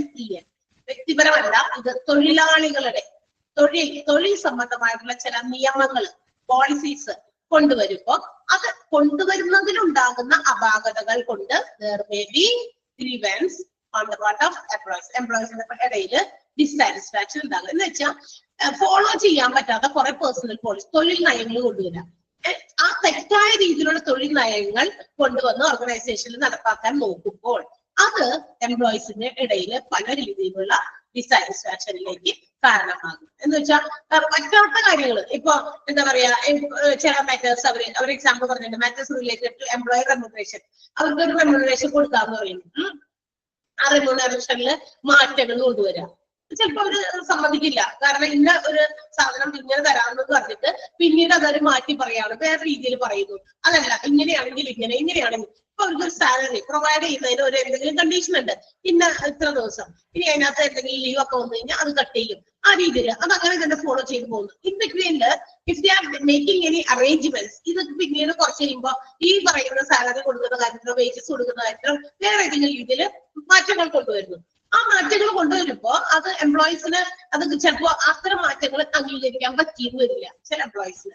കാരണം അത് ചിലപ്പോ തെറ്റായ രീതിയിലുള്ളതോ അല്ലെങ്കിൽ എന്താ പറയാ അവർക്ക് സ്വീകാര്യമല്ലാത്ത, അവർക്ക് എന്താ പറയാ നമുക്ക് ഡൈജസ്റ്റ് ചെയ്യാൻ പറ്റാത്ത രീതിയിലുള്ള ഒരു കണ്ടീഷൻസും കാര്യങ്ങളൊക്കെ കൊണ്ടുവരിക. അപ്പൊ ഈ പറയുന്ന തൊഴിൽപരമായിട്ടുള്ള നയങ്ങള്, പേഴ്സണൽ പോളിസീസ് അഡോപ്റ്റിംഗ്, അതെങ്ങനെയായിരിക്കണം? കൃത്യമായിട്ട് എല്ലാവർക്കും ഒരുപോലെ ഫോളോ ചെയ്യാൻ പറ്റുന്നത്. And there should not be any contradictions. അവർ തമ്മിൽ വേറെ എന്തെങ്കിലും അങ്ങോട്ടും ഇങ്ങോട്ടൊക്കെ പറയാനിട വരികയോ അല്ലെങ്കിൽ മറ്റ് കൺഫ്യൂഷൻസ് ഉണ്ടാക്കുന്ന രീതിയിലുള്ള പേഴ്സണൽ പോളിസീസ് ഇംപ്ലിമെന്റ് ചെയ്യാതിരിക്കുക. അങ്ങനെ ഇംപ്ലിമെന്റ് ചെയ്യുമ്പോൾ there will be grievance from the part of employees. എംപ്ലോയീസിന്റെ മനസ്സിൽ ഇതുപോലെയുള്ള ഡിസാറ്റിസ്ഫാക്ഷൻസ് കൊണ്ടുവരും. പിന്നെ അതുപോലെ തന്നെ ചില ജോലി കൊടുക്കുമ്പോൾ പേഴ്സണൽ ഷിഫ്റ്റുകൾ. ഇപ്പൊ ഞാൻ രാവിലെ ജോലി ചെയ്യുന്നു, വൈകുന്നേരം അടുത്ത ആള് വേറെ ആള് ജോലി ചെയ്യുന്നു ഉച്ചയ്ക്ക് ശേഷം, അപ്പൊ ഷിഫ്റ്റ് ആയിട്ട്. അപ്പൊ അതിങ്ങനെ റൊട്ടേറ്റ് ചെയ്ത് വരുന്നു. ഇപ്പൊ ഏതെങ്കിലും ഒരു ദിവസം പെട്ടെന്ന് വന്നിട്ട് ഇന്ന് ഈ രാവിലത്തെ ഷിഫ്റ്റ് അല്ല, നിനക്ക് വൈകുന്നേരമാണ് എന്ന് പറയുകയാണ്. അപ്പൊ അങ്ങനെ പെട്ടെന്നൊക്കെ മാറ്റിയെന്ന് പറയുമ്പോൾ അങ്ങനെ ഉണ്ടാകുന്ന അഡ്ജസ്റ്റ്മെന്റുകളൊന്നും ചില എംപ്ലോയീസിന് തിരിച്ചൊന്നും വരില്ല. പിന്നെ ഓവർ ടൈം ജോലി ചെയ്യിപ്പിക്കുന്നു, പക്ഷെ അതിന് കാശ് കൊടുക്കുന്നില്ല, വേജസ് അതില്ല, അങ്ങനത്തെ കാര്യങ്ങളൊക്കെ പറയുന്നു. ഇതൊക്കെ എന്താണ് എംപ്ലോയീസിന്റെ ഇടയിൽ ഗ്രീവൻസ് ഉണ്ടാക്കും. സോ ഇത് ഇംപ്ലിമെന്റിംഗ് പേഴ്സണൽ പോളിസീസ് ഒക്കെ നമ്മൾ ഈ തൊഴിൽ നയങ്ങളൊക്കെ ഇംപ്ലിമെന്റ് ചെയ്യുന്ന സമയത്ത് അത് എംപ്ലോയീസിനെ എല്ലാവരെയും നല്ല രീതിയിൽ കൺസിഡർ ചെയ്യുന്ന രീതിയിൽ അവർക്ക് ഫോളോ ചെയ്യാൻ പറ്റുന്ന രീതിയിൽ ഉള്ള പേഴ്സണൽ പോളിസീസ് ആയിരിക്കണം ഉണ്ടാകേണ്ടത്. Otherwise it will lead to grievance. അതല്ലെങ്കിൽ എന്തിലേക്ക് നയിക്കും? ഗ്രീവൻസിലേക്ക് നയിക്കും. അപ്പൊ പേഴ്സണൽ പോളിസീസ് എന്ത് ചെയ്യാനുള്ളതാ? അത് ഫോം ചെയ്യുമ്പോൾ അത് കറക്റ്റ് ആയിട്ട് ഫോം ചെയ്യണം, അല്ലെങ്കിൽ തെറ്റായ രീതിയിലുള്ള കാര്യങ്ങൾ ഇംപ്ലിമെന്റ് ചെയ്യാതിരിക്കുക. ഉദ്ദേശിക്കുന്നത് അതാണ്. മനസ്സിലായോ? Third point, implementation of personnel policies. Clear ആയോ? ഓക്കെ. അവിടെ സെന്റൻസ് ഒന്ന് അണ്ടർലൈൻ ചെയ്തേക്കുക. If the personnel policies do not serve the purpose for which they are formed. എന്തിനാണോ പേഴ്സണൽ പോളിസീസ് ഫോം ചെയ്തേക്കണേ അതിന്റെ ലക്ഷ്യമില്ല.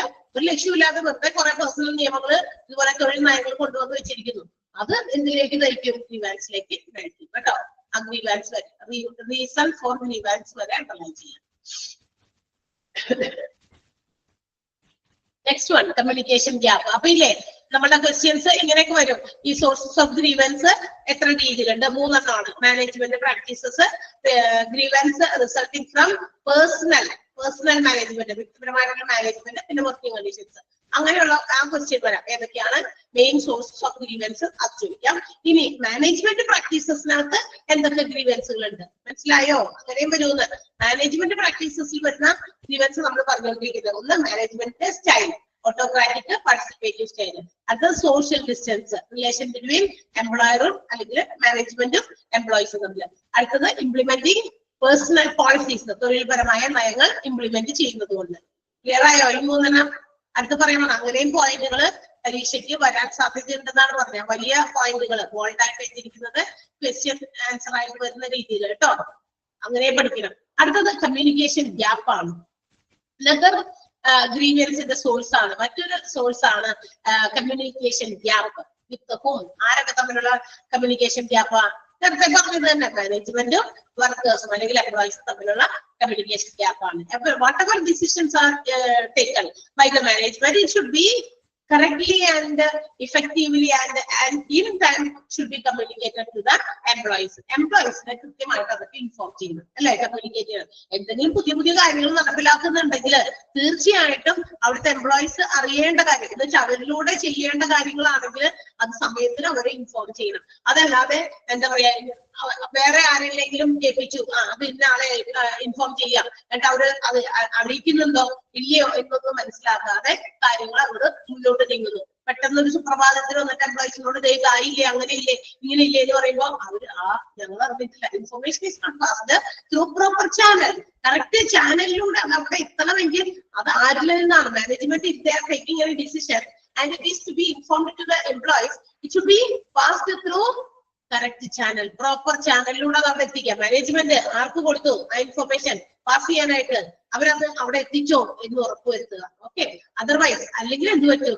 കമ്മ്യൂണിക്കേറ്റ് ചെയ്തില്ല, പിന്നീട് ഇതായി ചോദ്യമായി പറയില്ലേ ഇത് നടത്തിയില്ലേ ചെയ്തില്ലേ എന്നൊക്കെ അന്വേഷണമൊക്കെ ആയി കഴിയുമ്പോഴായിരിക്കും അറിയുന്നത് അയ്യോ ഇത് കൃത്യമായിട്ട് ഇൻഫോം ചെയ്തിട്ടില്ല എന്നുള്ളതാണ്. അപ്പൊ അത് പാടില്ല.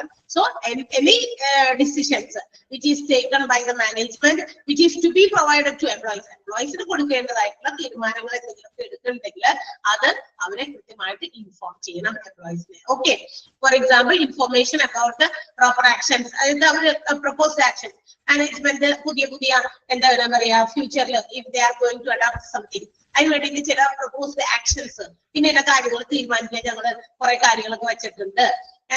ഇപ്പൊ ഏതെങ്കിലും ഒരു പുതിയ എന്താ പറയാ മെഷീനറി സ്ഥാപിക്കണം, ലൊക്കേഷൻ ഓഫ് ന്യൂ പ്ലാന്റ്, ഒരു പുതിയ പ്ലാന്റ് നമുക്ക് ഇൻസ്റ്റാൾ ചെയ്യണം.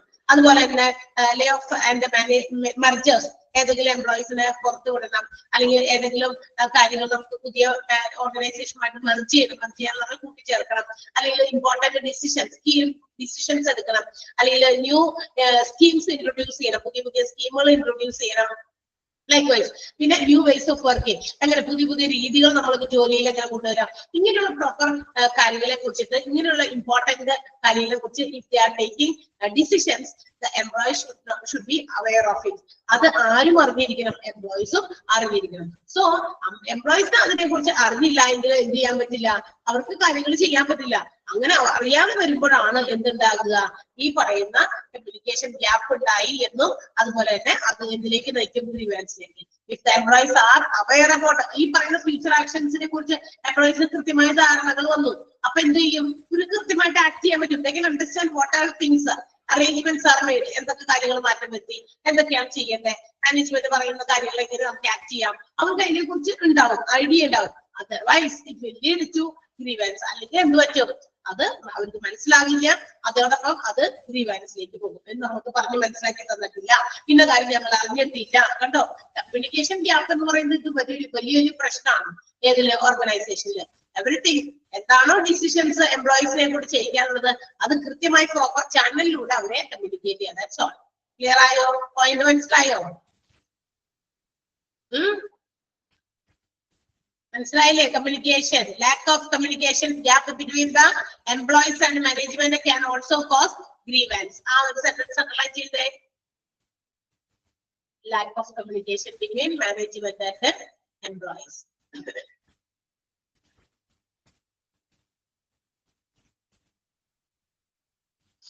അപ്പൊ അവർക്കത് ആ പുതിയ കൊണ്ടുവരാൻ പോകുന്ന ആക്ഷൻസിനെ കുറിച്ച് if they are not aware, അവർക്ക് അതിനെ കുറിച്ച് അറിയില്ലെങ്കിൽ ഉണ്ടാകുന്ന കോൺസിക്വൻസസ് എന്തായിരിക്കും, ഭയങ്കരമായിരിക്കും. അത് ഗ്രീവൻസിലേക്ക് നയിക്കുകയും ചെയ്യും.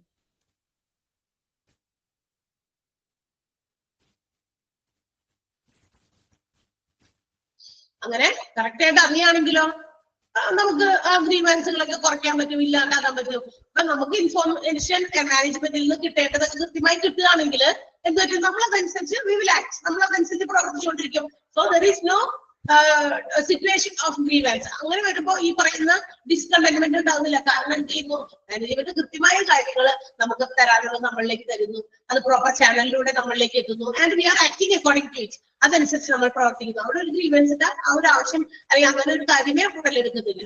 അതർവൈസ് അതല്ല എങ്കിലാണ് പ്രോപ്പർ ചാനലിലൂടെ ഇൻഫർമേഷൻസ് പാസ് ചെയ്യേണ്ടത് എംപ്ലോയീസിലേക്ക് എത്തുന്നില്ല എങ്കിൽ ആ കമ്മ്യൂണിക്കേഷന് അവിടെ ഒരു ഗ്യാപ്പ്, പെടവ് വന്നു കഴിഞ്ഞാലാണ് ഈ ഗ്രീവൻസ് ഒക്കെ ഉണ്ടാകുന്നത്. That's all. And the last one, നമ്മുടെ മാനേജ്മെന്റ് പ്രാക്ടീസസിലെ ഏറ്റവും അവസാനത്തെ ഒരു ഗ്രീവൻസിന്റെ ഒരു ഉറവിടം എന്ന് പറയുന്നത്, സോഴ്സ് എന്ന് പറയുന്നത് സൂപ്പർവൈസറി പ്രാക്ടീസസ് ആണ്. The supervisors are the persons, those who supervise the employees. Employees ജോലി ചെയ്യുമ്പോൾ അവരുടെ പെർഫോമൻസ് എങ്ങനെയൊക്കെ ഉണ്ടെന്നൊക്കെ സൂപ്പർവൈസ് ചെയ്യുന്നത്, അല്ലെങ്കിൽ അവരുടെ കാര്യങ്ങളൊക്കെ അവർ ഓർഗനൈസേഷനിലെ മറ്റ് എംപ്ലോയീസുമായിട്ട് എല്ലാ ജോലിക്കാരും എങ്ങനെ ഇടപഴകി ജോലി ചെയ്യുന്നു, അവരേതെങ്കിലും തരത്തില് വെറുതെ ഇരിക്കുന്നുണ്ടോ, വേറെ എന്തെങ്കിലും ജോലി സമയത്ത് വേറെ മറ്റെന്തെങ്കിലും കാര്യങ്ങൾ ചെയ്യുന്നുണ്ടോ, ഇതെല്ലാം ചെയ്യാൻ വേണ്ടി നോക്കാൻ അന്വേഷിക്കാൻ വേണ്ടിയിട്ടാണ് സൂപ്പർവൈസേഴ്സ് ഉള്ളത്. അപ്പൊ സൂപ്പർവൈസേഴ്സ് കൃത്യമായി അവർക്ക് ജോലി ചെയ്യുകയാണെങ്കിൽ പകുതി ഗ്രീവൻസുകളും കുറയും. അതെങ്ങനെയാ? ഞാനിവിടെ കുറെ ടീച്ചേഴ്സ് ഉണ്ട്, ഇവരെല്ലാം അവരവരുടെ ജോലികൾ കൃത്യമായി ചെയ്യുന്നുണ്ടോ എന്ന് ഞാൻ നോക്കുന്നു. കൃത്യമായി എല്ലാവരും കൃത്യമായി ക്ലാസ്സിൽ 10:30 ക്ലാസ്, 10:30 എന്ന ക്ലാസ്സിൽ അകത്തുണ്ടോ, അവരെല്ലാവരും കയറിയോ ക്ലാസ്സിലേക്ക്, ഓൺലൈൻ ക്ലാസ്സുകൾ എടുക്കാൻ റെഡിയാണോ, റെഡി ഓർഡർ അത് ഞാൻ നോക്കുന്നു, അന്വേഷിക്കുന്നു. അപ്പൊ നമ്മളോട് പറഞ്ഞേക്കാണ്, നമ്മളാണ് ഇത് സൂപ്പർവൈസ് ചെയ്യേണ്ടതെന്ന് പറഞ്ഞേക്കാണ്. അപ്പൊ ഞാൻ അത് നോക്കി കൃത്യമായി നടക്കുന്നു, എല്ലാവരും കൃത്യം സമയത്ത് ക്ലാസ്സിലുണ്ട്. 30 കഴിഞ്ഞിട്ടില്ല, 32, 33, 35 ഒന്നും അല്ല ക്ലാസ് തുടങ്ങുന്നത്. എല്ലാവരും ക്ലാസ് റൂമിൽ ഓൾറെഡി കയറിയിട്ടുണ്ട് എന്ന് ഞാൻ എൻഷുർ ചെയ്യുന്നു, ഉറപ്പ് വരുത്തുന്നു. ടീച്ചേഴ്സ് ചെയ്യേണ്ടതായിട്ടുള്ള മറ്റു ജോലികളെല്ലാം കൃത്യമായി ചെയ്യുന്നു, സൂപ്പർവൈസ് ചെയ്യുന്നു. അപ്പൊ എന്തായി, അവിടെ ഒരു ഗ്രീവൻസിന്റെ ഒരു കാര്യമില്ല, കറക്റ്റ് ആയിട്ട് പറഞ്ഞു കഴിഞ്ഞാൽ. കാരണം ഇതെല്ലാം സൂപ്പർവൈസ് ചെയ്ത് കൃത്യമായി നോക്കുന്നു. പക്ഷേ there are some organizations in which faulty supervision have been occurred. എന്താണ് ചില സ്റ്റൈൽ ഓഫ് സൂപ്പർവിഷൻ എന്ന് പറയുന്നത് എങ്ങനെയായിരിക്കും, ഫോൾട്ടി, തെറ്റായ രീതിയിൽ സൂപ്പർവൈസ് ചെയ്യുക എന്ന് പറഞ്ഞാൽ എന്താ, അവർ കയറിക്കോളും, ഞാൻ അവിടെ ഇരിക്കട്ടെ, അവർക്കറിയാലോ സമയമൊക്കെ, ഞാൻ എന്റെ കാര്യം നോക്കി വേറെ എന്തെങ്കിലും ചെയ്തുകൊണ്ടിരിക്കുന്നു. ഓക്കെ, എന്ന് വെച്ചാൽ നമ്മുടെ ഓർഗനൈസേഷനിന് പ്രൊഡക്റ്റീവ് ആകുന്ന കാര്യമൊന്നുമല്ല, ഞാൻ വേറെ എന്തായാലും കാര്യങ്ങൾ ചെയ്യുന്നു. എന്ന് വെച്ചാൽ നമ്മുടെ ഓർഗനൈസേഷന് മുതൽക്കൂട്ടാകുന്ന ഒരു കാര്യം ആക്ടിവിറ്റി അല്ലാതെ മറ്റേതെങ്കിലും എന്റെ പേഴ്സണൽ കാര്യം നോക്കി അവിടെ ഇരിക്കുന്നു. എന്നിട്ട് ടീച്ചേഴ്സ് എന്ത് ചെയ്യുന്നു, 10:30 ക്ലാസ്സുകളിൽ കയറേണ്ട ടീച്ചേഴ്സ് 10:30 കയറുന്നില്ല, 10:35 വെളിയിൽ പുറത്ത്. ചിലപ്പോ അവര് എന്തെങ്കിലും വർത്താനം പറഞ്ഞോ ടീച്ചേഴ്സുമായിട്ട് വർത്താനം പറഞ്ഞു നിൽക്കുന്നു. ഓക്കെ, അപ്പൊ എന്താണ്, നമ്മളത് നോക്കുന്നുമില്ല, അവരത് പ്രവർത്തിക്കുന്നില്ല. അവിടെ എന്തായി, തെറ്റായ രീതിയിൽ വന്നു. അപ്പൊ എന്ത് വന്നു, അപ്പൊ ചിലപ്പോ മാനേജ്മെന്റ് ഏതെങ്കിലും രീതിയിലൊക്കെ അറിയുന്നു, പിന്നെ വഴക്കുണ്ടാക്കുന്നു, അങ്ങനെയൊക്കെ. അപ്പൊ എന്തായാലും അവിടെ ഒരു ഗ്രീവൻസിന് കാരണമാകും, ഇല്ലേ?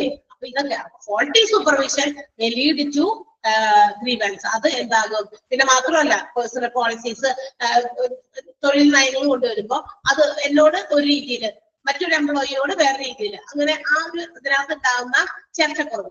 പേഴ്സണൽ പോളിസീസ് അഡോപ്റ്റ് ചെയ്തിരിക്കുന്നത് എല്ലാ എംപ്ലോയീസിനെയും ഒരുപോലെ ട്രീറ്റ് ചെയ്യാൻ വേണ്ടിയിട്ടാണ്. എന്തെങ്കിലും ചെയ്താൽ എല്ലാവർക്കും ഒരുപോലെ ശിക്ഷ, എല്ലാവരും എന്തെങ്കിലും കറക്റ്റ് ആയിട്ട് കാണിച്ചാൽ അത് അവരെ ഒരേപോലെ ട്രീറ്റ് ചെയ്യാം എല്ലാവരും. ചില ആൾക്കാർ വളരെ ഭംഗിയായ കാര്യങ്ങൾ ചെയ്യുമ്പോൾ അവരെ അപ്രീഷിയേറ്റ് ചെയ്യും.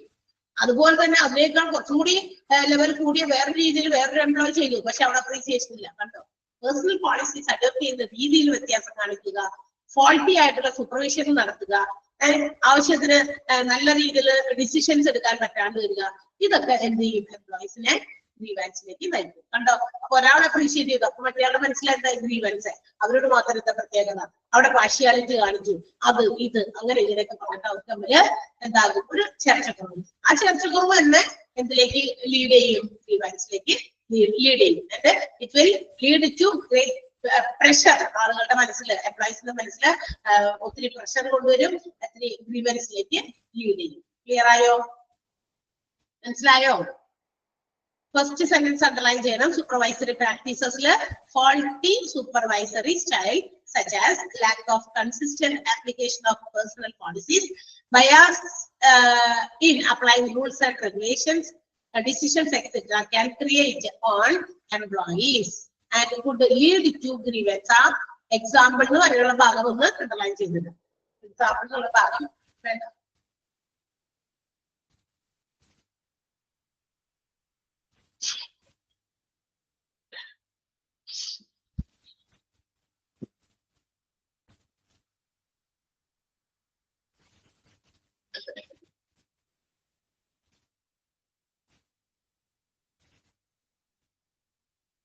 കിട്ടിയോ?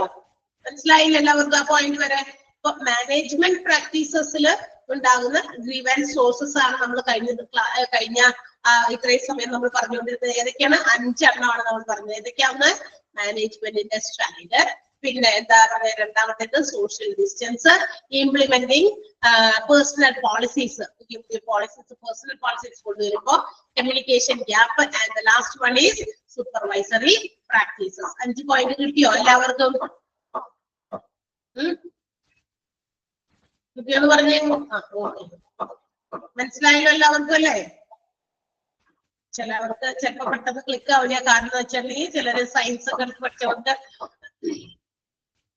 ഈ കൊമേഴ്സിലേക്ക്, അതുപോലെ തന്നെ ബിസിനസിനെ കുറിച്ചിട്ടാണുള്ളത്. ബിസിനസ് ഓർഗനൈസേഷൻസിനെ സംബന്ധിക്കുന്ന കാര്യങ്ങളായതുകൊണ്ട് എംപ്ലോയീസിലേക്ക് അങ്ങനെ ഉള്ളിലേക്ക് ഇറങ്ങി വരാൻ ഇച്ചിരി സമയം എടുക്കും. അതുകൊണ്ടാണ് കുറച്ച് കൂടുതൽ പ്രാവശ്യം ആവർത്തിച്ച് പറയുന്ന കാര്യങ്ങൾ. Okay, so first management practices കൊണ്ടുണ്ടാകുന്ന ഗ്രീവൻസുകളാണ് ഇത്രയും നമ്മൾ കണ്ടത്. നെക്സ്റ്റ് വൺ നമ്മൾ കാണാൻ പോകുന്നത് grievance resulting from personal management. Personal ആണ് കേട്ടോ, കുറച്ച് വ്യക്തിപരമായ കാര്യമാണ്. സോ നമുക്ക് നോക്കാം എന്താണ് ഈ പേഴ്സണൽ മാനേജ്മെന്റുമായി ബന്ധപ്പെട്ട് ഗ്രീവൻസ് വരാനുള്ള സാധ്യത. ചില പേഴ്സണൽ മാൽ അഡ്ജസ്റ്റ്മെന്റ് ആണ്. അഡ്ജസ്റ്റ്മെന്റിന്റെ ഓപ്പോസിറ്റ് ആണ് മാൽ അഡ്ജസ്റ്റ്മെന്റ്. എന്ന് വെച്ചാൽ എന്താ? തെറ്റായ രീതിയിലുള്ള ക്രമീകരണങ്ങൾ. അതായത് അത് ഏതൊക്കെ രീതിയിലുണ്ട് എന്ന് അവിടെ വ്യക്തമായിട്ട് പറയുന്നത്. 3 രീതിയിൽ തെറ്റായ രീതിയിലുള്ള കാര്യങ്ങൾ കൊണ്ടുവരുമ്പോൾ അത് ഗ്രീവൻസിലേക്ക് നയിക്കും. ഒന്ന്, negative attitude of the employee. Negative attitude എന്ന് വെച്ചാൽ എന്താ? ഈ ചില എംപ്ലോയീസിന് എപ്പോഴും ഒരു നെഗറ്റീവ് ആറ്റിറ്റ്യൂഡാണ്. ഇപ്പൊ ചിലപ്പോ എന്തെങ്കിലും പുതിയ കാര്യം കൊണ്ടുവരുമെന്ന് മാനേജ്മെന്റ് പറയാണ്. ചില ആൾക്കാരുണ്ട്, അതായത് നമ്മളിപ്പോ എന്ത് കാര്യം കൊണ്ടുവരുമ്പോൾ എന്ത് ഒരു കാര്യത്തെ കുറിച്ച് പറയുമ്പോഴും അതിനൊരു എന്താ പറയാ ഒപ്പം നിൽക്കുന്ന പോസിറ്റീവായിട്ട് കാണുന്ന ആൾക്കാരും ഉണ്ട്, നെഗറ്റീവായിട്ട് കാണുന്ന ആൾക്കാരുണ്ട് അല്ലെ? എന്തൊരു കാര്യത്തെ കുറിച്ച് നമ്മൾ രണ്ട് പക്ഷം ഉണ്ടെന്ന് പറയുന്നേ, എന്ത് കാര്യത്തിന് 2 പക്ഷം ഉണ്ടെന്ന് പറയുന്നത് പോലെ എന്തിനും ഒരു പോസിറ്റീവും നെഗറ്റീവും ഉണ്ട്. ഒരു ക്ലയന്റിന്റെ 2 സൈഡ് പോലെ ഈച്ച് ആൻഡ് എവറി ഡിസിഷൻസ് നമ്മൾ എന്തെടുക്കുമ്പോഴും അതിന് പോസിറ്റീവ് സൈഡും ഉണ്ടാവും, നെഗറ്റീവ് സൈഡും ഉണ്ടാവും അല്ലെ? പോസിറ്റീവ് സൈഡും നെഗറ്റീവ് സൈഡും ഉണ്ട്.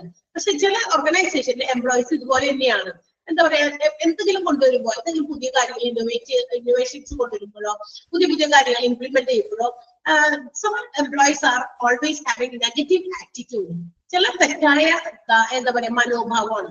എന്തിനും അത് ഇല്ല, അല്ല, അങ്ങനെയൊക്കെ അല്ലെ, വേണോ വേണ്ടേ എന്നുള്ള രീതിയിൽ അങ്ങനെ നെഗറ്റീവ് ആറ്റിറ്റ്യൂഡുള്ള എംപ്ലോയീസും ഓർഗനൈസേഷനുണ്ട്. They also complain frequently about anything. എന്തെങ്കിലും കാണുമ്പോ അതിന് വേണ്ടുന്നതിനും വേണ്ടാത്തതിനൊക്കെ അപ്പോഴെന്ത് ചെയ്യും? അതിനൊക്കെ റിയാക്ട് ചെയ്യും, നെഗറ്റീവായിട്ട് അതിനെ റിയാക്ട് ചെയ്യും. അതുപോലെ തന്നെ എപ്പോഴും കെയർലെസ് ആയിരിക്കും. വളരെ എന്താ പറയാ ശ്രദ്ധയില്ലാത്ത പ്രവർത്തിക്കുക, മറ്റുള്ളവരെ ഒന്നും പരിഗണിക്കുന്നില്ല. നമുക്ക് ചുറ്റുമുള്ള കോവർക്കേഴ്സ് ഒരുപാട് ജോലിക്കാരൊക്കെ കൂടെ ഉണ്ട്, പക്ഷെ അവരെ പരിഗണിക്കുന്നില്ല. അങ്ങനെ ഒരു എന്താ പറയാ എല്ലാത്തിനെയും ഒരു നെഗറ്റീവായിട്ട് കാണുന്ന ചില എംപ്ലോയീസ് ഉണ്ടാവൂലേ? ഉണ്ടോ? അങ്ങനെ ഇല്ലേ ചില ആൾക്കാര്? ഓർഗനൈസേഷനിൽ സമൂഹത്തിലും നമുക്ക് ചില അങ്ങനത്തെ ആൾക്കാരെ കാണാൻ സാധിക്കും.